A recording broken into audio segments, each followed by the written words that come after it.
Holmes? When it comes to committing a faux pas, murder's a pretty big one. In fact, it's often thought of as pretty unacceptable by all standards, and most societies have plenty of rules against it, just in case you start getting any ideas. Luckily, Frogwares and Britain's greatest detective are on the case with Sherlock Holmes, Crimes and Punishments. The game is afoot, not a word. Into your clothes and come. As the 7th entry in the series and their first entry on current gen, although it's also available for your old haggard PlayStation 3s and Xbox 360s, many would expect a change in the formula, and in this case, Frogwares dares not disappoint. Rather than have the entire span of the game cover a single mystery as previous titles have done, Crimes and Punishments instead takes a more episodic format, following the renowned detective and his loyal companion through 6 shorter, more self-contained cases.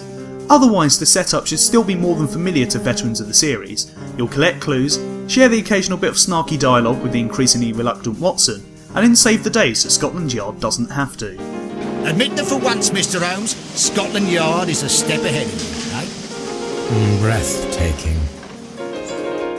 Shorter and more varied cases aren't the only major change du jour.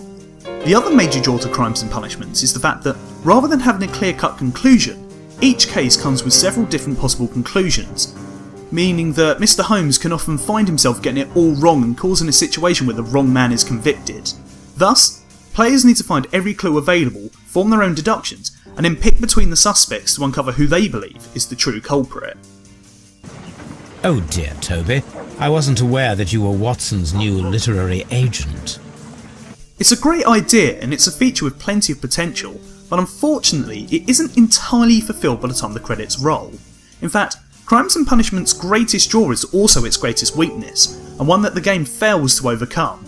While the idea of having multiple suspects who are all just as likely to have killed the victim is a brilliant idea in theory, in practice it's wholly underwhelming, and one that soon loses its appeal.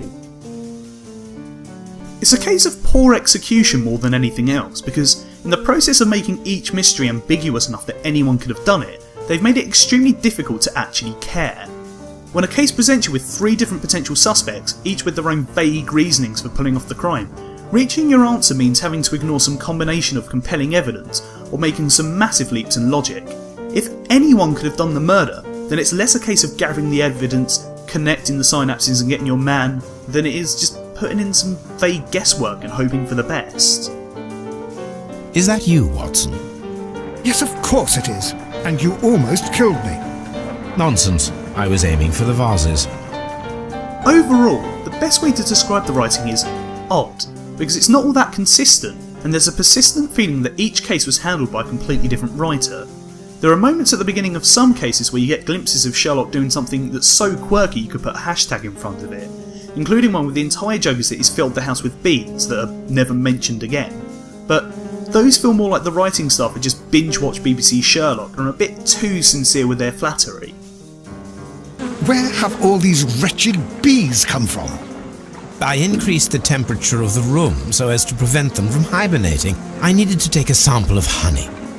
But it worked, Watson. We will have honey all year round. Sherlock doesn't live and die through the writing alone, however. There's also the matter of the puzzles. For the most part, some of them are quite well made and do well to put you in the shoes of the great detective.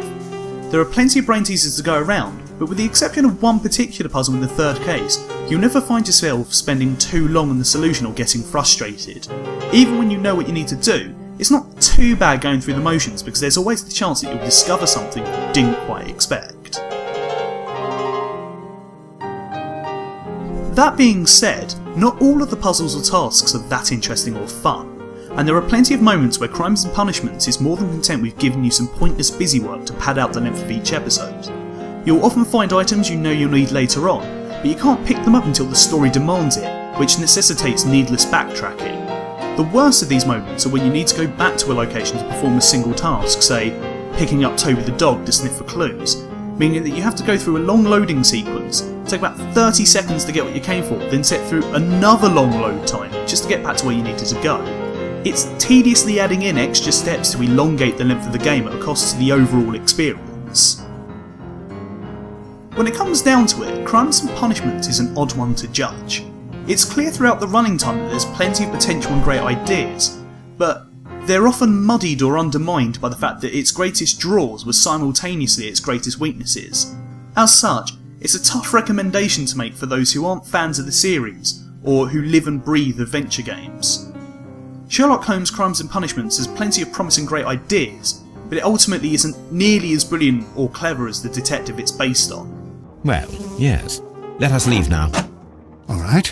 But before we go, I suppose I'll have to pay for all these carcasses you've happily mangled. Very well, but please hurry. Of course. Don't you see, Watson? I filled the entire house with bees! We'll have plenty of honey all year round!